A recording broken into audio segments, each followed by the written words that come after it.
कल अपन ने देखा था numerical based on fit factor, coil span factor, distribution factor.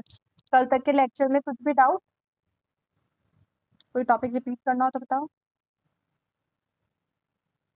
कल जो अपन ने न्यूमेरिकल देखे थे उसमें किसी को भी डाउट है क्या? अपन ने न्यूमेरिकल देखे थे यहाँ से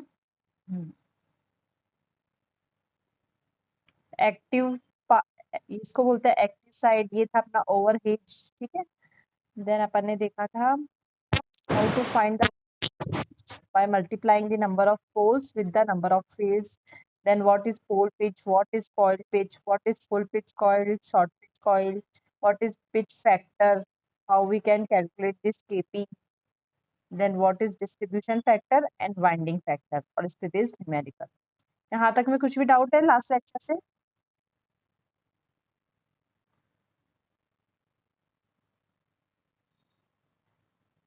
बताओ बच्चों, कुछ डाउट है क्या लास्ट लेक्चर के न्यूमेरिकल में? ठीक है, चलो अब आज का टॉपिक है आपका एमएमएफ ऑफ वाइंडिंग। मतलब अपन को कुछ नहीं करना है इसमें, अपन को क्या करना है, वेव फॉर्म देखनी है। एमएमएफ क्या होता है? वो इलेक्ट्रिकल सर्किट होता है, एक आपका होता है मैकेनिकल सर्किट, एक आपका होता है मैग्नेटिक सर्किट, ठीक है। इलेक्ट्रिकल सर्किट में जो काम आपका वोल्टेज करता है, मैग्नेटिक सर्किट में वही काम आपका एमएमएफ करता है। इलेक्ट्रिकल सर्किट में जैसे आपने वोल्टेज लगाया तो उससे क्या होता है, करंट फ्लो होती है। वैसे ही मैग्नेटिक फील्ड में जैसे एमएमएफ क्रिएट हुआ उससे क्या होगा, फ्लक्स जनरेट होगा। इस करंट को कौन अपोजिशन प्रोवाइड करता है, रेजिस्टेंस। वैसे इस फ्लक्स को कौन अपोजिशन प्रोवाइड करता है, रिलक्टेंस। बस टर्म डिफरेंट है, बाकी काम इनकी सेम है। तो ये होता है आपका एमएमएफ। सेम जैसे इलेक्ट्रिकल फील्ड में आपका वोल्टेज होता है वैसे होता है आपका एमएमएफ। एमएमएफ इक्वल्स टू होता है number of turns into current, ये होता है आपका एमएमएफ।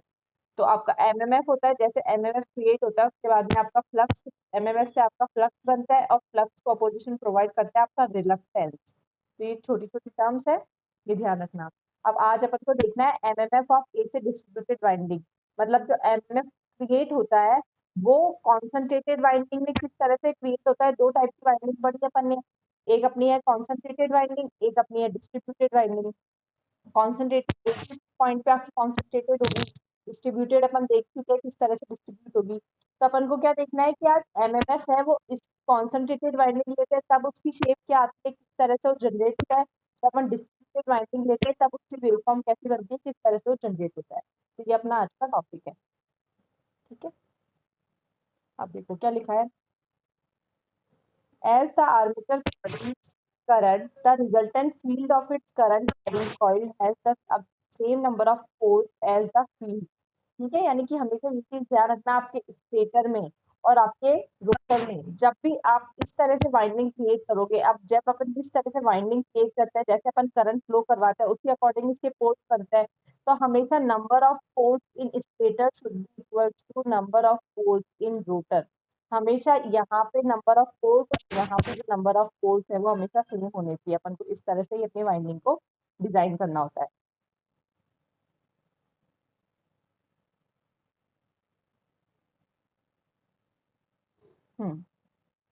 नेक्स्ट लाइन है आपकी, एंड अब अपनी अप्रोच है MMF of distributed winding of the current carrying armature by super imposing the MMF of space wave of individual coil. यानी कि क्या करना है अपन को, एमएमएफ की वेव फॉर्म देखनी है किस तरह से बनती है। अब जितनी भी वाइंडिंग है उनके सारे एमएमएफ को अपन सुपर इम्पोज करेंगे तो जो रिजल्टेंट वेव फॉर्म बनेगी एमएमएफ की, बस वही अपन को आज एनालाइज करनी है। ये अपना आज का टॉपिक है। अब पहला आता है MMF space wave of a single coil. अभी सिंगल कॉइल की बात कर रहे हैं आपकी कॉन्सेंट्रेटेड वाइंडिंग की। आपकी कॉन्सेंट्रेटेड वाइंडिंग में एक कॉइल है आपके पास, उसकी बात कर रहा है ये कि किस तरह से एमएमएफ जनरेट होगा। अब इसकी थोड़ी थ्योरी अपन को देखना पड़ेगा। ये देखो, a cylindrical rotor machine with small air gap as shown in figure will be assumed here. The stator is imagined to be wound for two poles with a single N-turn full pitch coil। मतलब क्या कह रहा है, आपको एक cylindrical rotor consider करना है। ये इस तरह से सिलेंड्रिकल रोटर है, एक आपका स्टेटर है, बीच में ये क्या है, आपका एयर गैप है, ठीक है। अब इसके अंदर आपको क्या कंसिडर करना है, क्या एन टर्न वाली आपके पास फुल पिच कॉइल है। अभी अपन ने कौन सी कॉइल ली है, फुल पिच कॉइल ली है। The figure shows the flux line of the magnetic field setup, a north A north and corresponding south pole are induced on the stator periphery. अब क्या हुआ, जैसे ही अपनी करंट फ्लो होने लगी तो आपके स्टेटर पे क्या हुआ, नॉर्थ और साउथ पोल इंड्यूस हो गए. The magnetic axis of the coil is from the stator to north to stator south. Each flux line radially crosses the air gap twice. Normal to the stator and rotor iron filaments. देखो एक बार इसका diagram देखो क्या कह रहा है ये. आपके पास सिलेंड्रिकल क्या है, रोटर है. तो मतलब ये हो गया आपका, ये आउटर पेरिफेरी सपोज के मान लो आप आपकी है रोटर की, ये जो आउटर वाली है ये है स्टेटर की और ये है आपकी रोटर की. ये जो बीच में इन दोनों के जो गैप दिख रहा है ये है आपका एयर गैप. इस तरह से, ये इस तरह से मान लो. तो बाहर वाला ये सर्कल है ये है स्टेटर, अंदर वाला आपका ये रोटर है, ये इसका एयर गैप है. ठीक है. अब क्या होगा, यहाँ पे अपने पास दो कंडक्टर है. तो अब सबसे पहले क्या होगा, रोटर में किस तरह से पोल इंड्यूस हो गए वो अपन देखेंगे. तो ये जो पोल के अक्रॉस जो अपन लाइन बनाते हैं इसको बोलते हैं अपन मैग्नेटिक एक्सिस. क्योंकि ये क्या है, पोल के एक्सिस है, ये जिसको बोलते हैं अपन मैग्नेटिक एक्सिस. अब देखो यहाँ अपन इसमें क्या होता है, राइट हैंड थंब रूल. इस तरह से होगा ये. देखो ये रोटर है आपका, ये स्टेटर है. तो स्टेटर में एक कंडक्टर गिरा, कंडक्टर अपन ने इस तरह से क्या है कि यहाँ पे जब भी अपन क्रॉस लगाते हैं, ये क्रॉस लगाते हैं, इसका मतलब क्या है कि करंट आपके अंदर जा रही है. जैसे करंट जा रही है तो आप उसको क्रॉस कर देना. अगर मैंने ये वाला साइन डॉट, डॉट और एक सर्कल, इस तरह से डॉट और इसका मतलब क्या है, मतलब ये भी फॉन्ट आपने इस तरह से पकड़ रखा है बाहर की डायरेक्शन. अब बस आपके दोनों सिंपल डॉट क्रॉस अंदर जा रही है एंड इस वाले का सिंबल का मतलब है आउटपुट, आपकी करंट बाहर आ रही है. अब देखो किस तरह से पोल कितने इस तरह से. अब देखो यहाँ पे जो सबसे है आपका ये है क्रॉस, यहाँ पे क्रॉस सिंबल है, मतलब आपकी करंट अंदर जा रही है. ठीक है. अब आप राइट हैंड को इस तरह से आप अपने हाथ पे एक बार करके देखो बच्चों. राइट हैंड में आप बिल्कुल उसको इस तरह से पकड़ो जैसे अपन मुट्ठी करते हैं, वैसे आपने बिल्कुल राइट हैंड लो. उसमें जो आपका थंब है वो किस डायरेक्शन में होगा, जैसे फोन के अंदर जा रहा हो आपका थंब. जब आप इस तरह से पकड़ोगे आपका फोन, आपका जो थंब है वो फोन के अंदर जा रहा है तो आपकी सारी उंगली इस डायरेक्शन में रोटेट होगी और आपका थंब इस तरह से फोन के अंदर जाता हुआ होगा. इस तरह से आप मुट्ठी बंद करोगे तो आपका थंब तो फोन के अंदर जा रहा है, तो आप ऑटोमेटिकली आपकी उंगलियां इस तरह से क्लॉकवाइज डायरेक्शन में रोटेट हो रही है.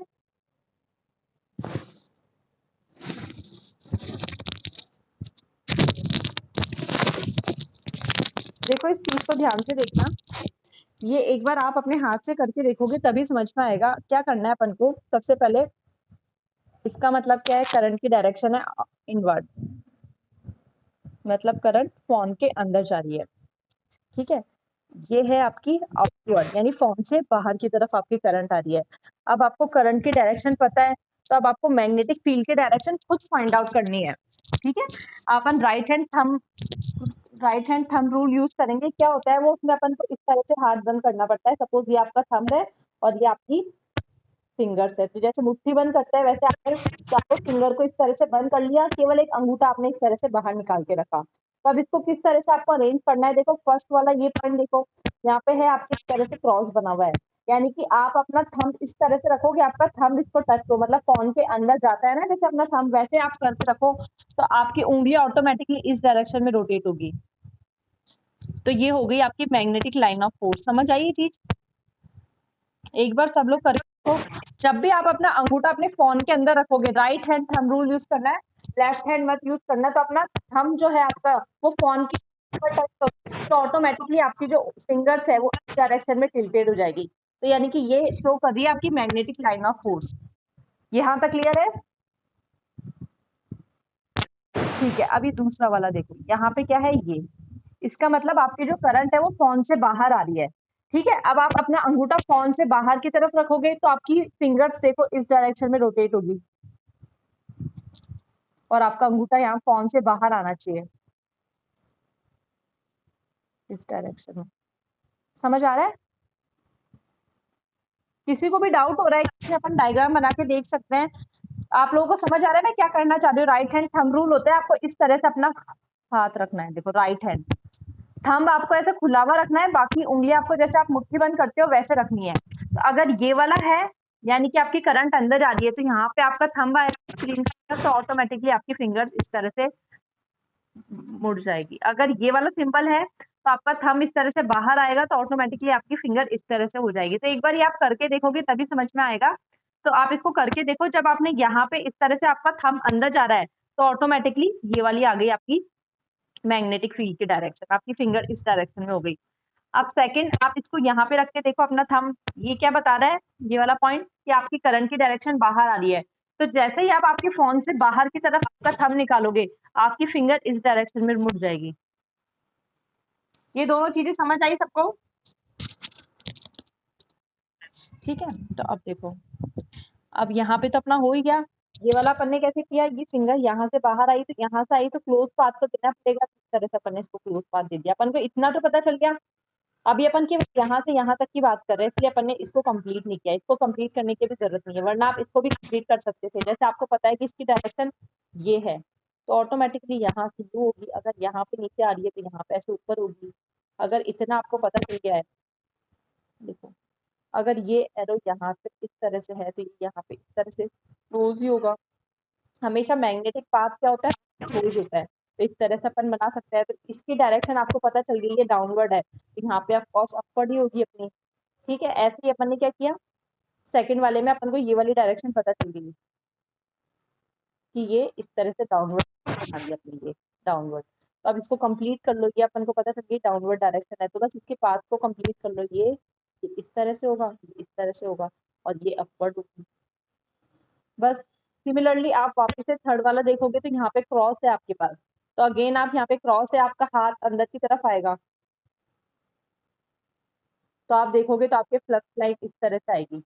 ये वाली यहाँ पे आपके पास डाउनवर्ड आएगी, जब आप चेक करोगे तो हमेशा राइट साइड में देखना है, तो ये आपके पास डाउनवर्ड आएगी। यहाँ पे जब भी आप थंब रखोगे तो आपकी फिंगर्स है वो डाउनवर्ड डायरेक्शन में आएगी। अब आप इसको इस तरह से कंप्लीट कर लो, तो ये वाली ऑटोमेटिकली अपवर्ड हो जाएगी। तो जब आप ये सब कर लोगे तो अब आप देखो मैग्नेटिक फील्ड किस तरह से ड्रॉ करना है अपन को। देखो यहाँ पे भी लाइंस आपकी डाउनवर्ड है और यहाँ पे भी आपकी लाइंस डाउनवर्ड है, तो इसमें से आप एन या एस में से कुछ भी मान सकते हो। केवल एक चीज माननी है, मान लो मैं कंसिडर कर रही हूँ कि डाउनवर्ड लाइन है वो मेरी साउथ पोल बन रही है, तो यहाँ भी डाउनवर्ड और ये लाइंस भी डाउनवर्ड, यानी कि यहाँ बन गया आपका साउथ पोल। ठीक है, अब ये अपवर्ड है और ये लाइंस भी अपवर्ड है, तो यहाँ बन गया मेरा नॉर्थ पोल। यानी कि क्या हुआ, इस तरह से मैंने वाइंडिंग्स बनाई और उसके अंदर इस तरह से मैंने करंट फ्लो करवाई कि मेरे पास दो पोल क्रिएट हो गए, एक नॉर्थ पोल बन गया और साउथ पोल बन गया। तो जो साउथ पोल उसके लिए सपोज पॉजिटिव डायरेक्शन में एमएमएफ बना रहा है, तो नॉर्थ पोल के लिए जस्ट सपोज नेगेटिव डायरेक्शन में ये एमएमएफ बनाएगा।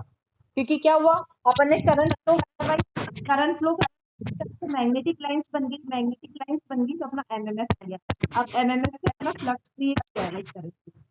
तो किस तरह से बना ये अपन ने देख लिया, जैसे ही करंट फ्लो करवाई लाइंस बनी अपनी, पोल्स बन गए, पोल के लिए डायरेक्शन हो गया नॉर्थ पोल। ये किस चीज में बनी पड़ा है, बनी पड़ा है कॉन्सेंट्रेट, कॉन्सेंट्रेट। तो अपने एमएमएफ की शेप होती है ये रेक्टेंगल। तो अपन बोल इस तरह से, ये पहली बात। फिर अब अपन क्या बोलेंगे, अपन ये मानते हैं, ये सब हो गया। अब अपन ये मानते हैं कि ये जो ये बहुत सारी वेव फॉर्म से मिलके बनी है। जैसे कि अपन ने क्रॉलिंग इफेक्ट में देखा, एक वेव फॉर्म में बहुत सारी वेव से मिलकर बनी होती है, fundamental, third harmonic, fifth harmonic, इस तरह से। तो बहुत सारी अलग अलग डिफरेंट डिफरेंट वेव फॉर्म से मिलकर बनी है, तो इसमें भी अपन वही मानेंगे। तो अपन ने बोला कि सपोज ये एक फंडामेंटल, फिर ऐसे थर्ड हार्मोनिक वेव फॉर्म होगी, फिर होगी, फिर सेवंथ होगी, तो उन सबका कंबाइंड इफेक्ट है ये। तो बेसिकली रिजल्ट है, तो आपके पास क्या आया है, ये आया है, ये रेक्टेंगुलर। और वैसे अपने पास साइनसोइडल आना चाहिए था, बट अपने पास साइनसोइडल आया नहीं, तो अपन ने बोल दिया कि इसमें बहुत सारे हार्मोनिक्स है इस वेव में। तो ये आपका फंडामेंटल, इसके अलावा आपकी थर्ड हार्मोनिक होगी, फिफ्थ हार्मोनिक होगी, इस तरह से। अब एक बार इसकी थ्योरी पढ़ेंगे तो ज्यादा क्लियर होगा। थ्योरी देखो क्या बोल रहा है ये, the magnetic of the coil is from stator north to the south, flux line the air gap twice, normal to the iron surface and is associated with the constant. On the other side, substance of the iron part negligible, half of the MMF is consumed. अब देखो ये कहता है कि यहाँ flux line है, air gap को 2 बार cross कर, यहाँ पे एक बार, यहाँ पे फिर एक बार, यहाँ पे, तो हर एक फ्लक्स गैप को 2 बार क्रॉस, तो उसने इस तरह से मान दिया है क्या होता है, आपकी जो फ्लक्स लाइन है वो क्या करेगी, मैग्नेटिक पाथ बनाएगी स्टेटर से रोटर के लिए, और जो आधी फ्लक्स लाइन है वो पाथ बनाएगी रोटर से स्टेटर के लिए। होता वही है, एक ही फ्लक्स लाइन है, लेकिन आपके स्टडी पॉइंट ऑफ व्यू इस तरह से डिवाइड कर दिया है। मेन इंपॉर्टेंट जो है इसमें वो डायग्राम है, ये आपको ये डायग्राम ये डायग्राम कैसे बना है कॉन्सेंट्रेटेड वाइंडिंग के लिए और इसका शेप क्या होगा। तो बेसिकली कुछ नहीं करना है आपको, ये स्टेटर बनाना है, ये रोटर बनाना है, स्टेटर के अंदर कंडक्टर को, कंडक्टर के अंदर आपको करंट फ्लो करवानी है, इस करंट के हिसाब से आपको मैग्नेटिक लाइन की डायरेक्शन देखनी है। जैसे ही आपने डायरेक्शन ड्रॉ कर ली, आप फोर्स बना दोगे, फोर्स बनाने के बाद में अगर आप साउथ पोल को इस तरह से पॉजिटिव ले रहे हो तो आप नॉर्थ पोल इस तरह से नेगेटिव ले लोगे। तो अपन को इतना करना है, ठीक है। अब क्या कह रहा है, ये साउथ टोटल है अपना एमएमएफ होता है number of turns NI, total है एनआई। तो क्या हुआ, ये पॉजिटिव के लिए इसने NI/2 कर दिया, नेगेटिव के लिए इसने -NI/2 कर दिया, अपोजिट और इक्वल प्रोवाइड करवा दिया एमएमएफ। नेक्स्ट क्या है, NI equal two ampere turn पर सेकंड, वही सब बोला है इसने। अब देखो ये है आपका फोरियर सीरीज, फोरियर सीरीज अपन वेवफॉर्म को इस तरह से शो करता है, 4/पाई जो भी वेवफॉर्म है उसका magnitude multiply by cos theta, इस तरह से अपन फोरियर सीरीज में करते हैं वेवफॉर्म को। ये 4/पाई magnitude of a cos theta, ठीक है। तो ये इसने इस तरह से शो कर दिया। अब इसने बोला जो ये होगा, अगर आप थर्ड हार्मोनिक की बात करो 4/5, फिफ्थ हार्मोनिक की बात करो 4/5, इस तरह से बहुत सारे हार्मोनिक्स के रिजल्टेंट। और इसका पीक मैग्नीट्यूड क्या होगा, ये होगा इसका पीक मैग्नीट्यूड 4/5 NI/2। तो ये हो गया आपकी पूरी कॉन्सेंट्रेटेड बाइंडिंग के लिए एमएमएफ इक्वेशन। तो बेसिकली अपना कंक्लूजन क्या निकलेगा, as we soon be seen MMF of AC, अच्छा ठीक है। तो कॉन्सेंट्रेटेड के पास क्या शेप आया है, रेक्टेंगुलर, याद रखना। अपन को देखना है डिस्ट्रीब्यूटेड वाइंडिंग के पास क्या शेप आएगा। अब देखो क्या बोल रहा है, MMF of AC distributed winding, the rectangular MMF wave of integral phase add up to produce MMF wave closer to sine wave। यानी कि क्या हुआ है, अभी अपन ने निकाला है यहाँ पे कॉन्सेंट्रेटेड के लिए, तो उसके लिए क्या हुआ, एक ही रेक्टेंगुलर वेव आई, क्योंकि सारी वेव फॉर्म एक साथ कौन सा। अभी कह रहे हैं जब आप डिस्ट्रीब्यूटेड वाइंडिंग के लिए निकालोगे तो डिस्ट्रीब्यूटेड वाइंडिंग में क्या होता है, इस तरह से आपकी कॉइल सिस्टम डिस्ट्रीब्यूट होती है, तो इसके इस कॉइल के रेक्टेंगुलर वेव आएगी, कारण भी रेक्टेंगुलर आएगी। तो जब आप उन सब रेक्टेंगुलर वेव को ऐड करोगे तो वो एक साइन वेव की तरह बन जाएगी। अपन को हमेशा चाहिए होता है वेवफॉर्म एकदम साइन वेव के क्लोज हो। तो यहाँ पे अपन ने देखा बिल्कुल साइन वेव के तो क्लोज नहीं थी, ये थोड़ी सी क्लोज थी, रेक्टेंगुलर थी, एग्जैक्टली साइन वेव थी। लेकिन जब आप डिस्ट्रीब्यूटेड वाइंडिंग देखोगे तो इसकी वेवफॉर्म साइन वेव के क्लोज आएगी। अब देखो इसकी वेवफॉर्म देखते हैं पहले, अपन फर्दर डिस्ट्रीब्यूटेड वाइंडिंग। तो डिस्ट्रीब्यूटेड वाइंडिंग में देखो वेवफॉर्म किस तरह से होती है। डिस्ट्रीब्यूटेड वाइंडिंग में आपका इस तरह से स्लॉट्स होते हैं, ये 1 2 3 4, और हर स्लॉट में कुछ कुछ वाइंडिंग वाइंडिंग ये इस तरह से वाइंडिंग कनेक्टेड है। कॉन्सेंट्रेटेड में क्या था, एक स्लॉट के अंदर कॉइल के सारा कॉइल ग्रुप डाल दिया था, इसमें क्या होता है इस तरह से डिस्ट्रीब्यूटेड है। अब देखो इसकी जो वेवफॉर्म बनेगी ना वो इस तरह से बनेगी, इस तरह से इसकी वेवफॉर्म बनी है। तो ये भी प्योरली साइनसोइडल तो नहीं है, लेकिन काफी हद तक it is similar to close to sine wave. तो इसीलिए अपन क्या करते हैं, यही रीजन है कि अपन डिस्ट्रीब्यूटेड वाइंडिंग यूज करते हैं, क्योंकि अपन हमेशा चाहते हैं कि अपने पास साइन वेव वाला एमएमएफ क्रिएट हो। अगर साइन वेव का एमएमएफ होगा तो फ्लक्स भी आपके पास साइनसोइडल आएगा। तो इसलिए क्या डिस्ट्रीब्यूटेड वाइंडिंग करते हैं तो अभी आप देखोगे इसमें इस तरह से वेवफॉर्म बनती है, जबकि अभी अपन ने देखा कॉन्सेंट्रेटेड में कैसी बनी थी, इस तरह से। अपन देखेंगे डिस्ट्रीब्यूटेड में अपनी इस तरह से बनती है, इस तरह से बनती है। बस वही पढ़ना है। अब एक बार ये देखते हैं, consider now a basic 2-pole structure with a round rotor with 5 slots per. मतलब क्या है, स्लॉट है पर पोल, यहाँ एक पोल के अंदर 5 स्लॉट पर फेज अपन ने इस तरह से डिजाइन किया है। ये ऑटोमेटिकली नहीं है, अपन ने इस तरह से 5 स्लॉट में डिजाइन किया है। आप चाहो तो 10 स्लॉट 12 स्लॉट कितना भी डिजाइन कर सकते हो। अब देखो यहाँ पे क्या है, द एमएमएफ डायग्राम है which is now stepped wave. ये आपसे न्यूमेरिकल में भी पूछा जा सकता है कि जो कॉन्सेंट्रेटेड वाइंडिंग है इसमें एमएमएफ का डायग्राम कैसा था, रेक्टेंगुलर वेव था आपका। अब डिस्ट्रीब्यूटेड वाइंडिंग में एमएमएफ का diagram stepped wave. Stepped wave इस तरह से ये आपकी स्टेप वेव बनती है डिस्ट्रीब्यूटेड वाइंडिंग में। तो डिस्ट्रीब्यूटेड वाइंडिंग में we got stepped wave obviously closer to the sine than rectangular MMF wave of a single coil। ठीक है, अब देखो ये किस तरह से इसने बनाया है इसको। अगेन वही चीज है, अब यहाँ पे क्या है, डिस्ट्रीब्यूट हुआ हुआ है आपका फ्लक्स, आपकी जो डिस्ट्रीब्यूट हुए हुए है, तो हर कंडक्टर का अपन को फर्स्ट वाले के लिए एक स्टेप, फिर सेकंड वाले के लिए स्टेप, फिर थर्ड वाले का ऐड करना है, क्योंकि सारे है तो सीरीज में कनेक्टेड।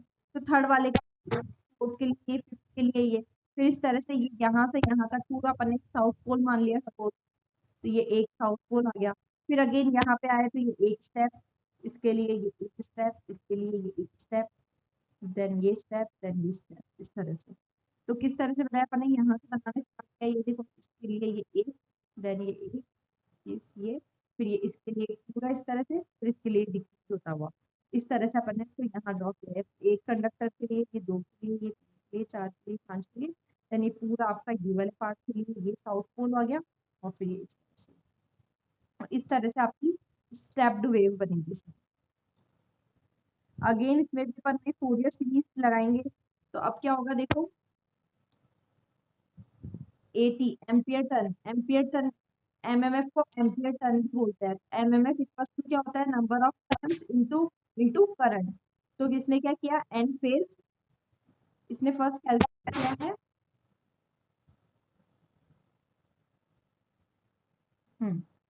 यहाँ पे लिखा हुआ है आपका 80 पर पैरेलल, यानी कि एम्पियर टर्न पर पैरेलल। तो क्या किया इसने, एम्पियर टर्न यानी एम्पियर मल्टीप्लाई बाय टर्न, तो टोटल एन टर्न्स एक फेज में कितने आपके नंबर ऑफ टर्न्स है, मल्टीप्लाई बाय आपकी करंट। फिर अब इसने निकाला है पर फेज, फेज के लिए निकालना है तो पैरेलल करना पड़ेगा। तो ये जो पैरेलल पाथ था वो यहाँ चला गया, तो पैरेलल पाथ को ए से डिनोट करते हैं, तो यहाँ पे आ गया ए। तो A multiply by N phase multiply by I C. ठीक है, अब इस ए मल्टीप्लाई बाय आई सी को अपन लिखते हैं आई ए, क्योंकि किस तरह से है, सपोज ये इस तरह से बने हुए हैं बहुत सारे, एक पैरेलल पाथ, दो, तीन, चार, ये इस तरह से, इन सब में करंट फ्लो हो रही है आई सी। सपोज इन सब में आई सी करंट फ्लो हो रही है, आई सी, और इन सबका टोटल आपका आई ए, इस तरह से। तो आई ए इक्वल्स टू मैं क्या लिख सकती हूँ, 4 आई सी। 4 क्या है, number of parallel path, I A equals to अपन लिख सकते हैं 4 आई सी। 4 है आपके नंबर ऑफ पैरेलल पाथ, तो वही किया इसने, आई ए इक्वल्स टू ए आई सी कर दिया है। ए क्या है आपके नंबर ऑफ पैरेलल पाथ, जैसे अपने पास यहाँ पे 4 पैरेलल पाथ है, वैसे उसके पास A number of parallel path है। तो A number of parallel path multiply by current parallel path, ये क्या हो जाएगा आपकी टोटल करंट आई ए। पूरा मैथमेटिकल है, बेसिकली आपको बस इक्वेशंस का ध्यान रखना है। ये जो डायग्राम अपन ने दो बनाए, स्टेप्ड वेव और रेक्टेंगुलर वेव, आपको बस ये ध्यान रखना है कि ये किस तरह से बनेंगे, बाकी तो थ्योरिकल चीजें तो आप कर लोगे। तो इस तरह से इसने ये इक्वेशन लिख दी है। अब उसके बाद में निकाला है एमएमएफ, यानी कि एम्पियर टर्न पर पोल पर फेज। ये आपका एम्पियर टर्न पर पोल में डिवाइड बाय पी कर दिया, और पर फेज तो अपना चल ही रहा है। तो बेसिकली कुछ भी नहीं, आपका ये फॉर्मूला आ गया। और इसी को फोरियर सीरीज में कैसे लिखेंगे अपन, 4/पाई मैग्नीट्यूड, यानी कि ये वाली चीज, और फिर कॉस थीटा, इस तरह से।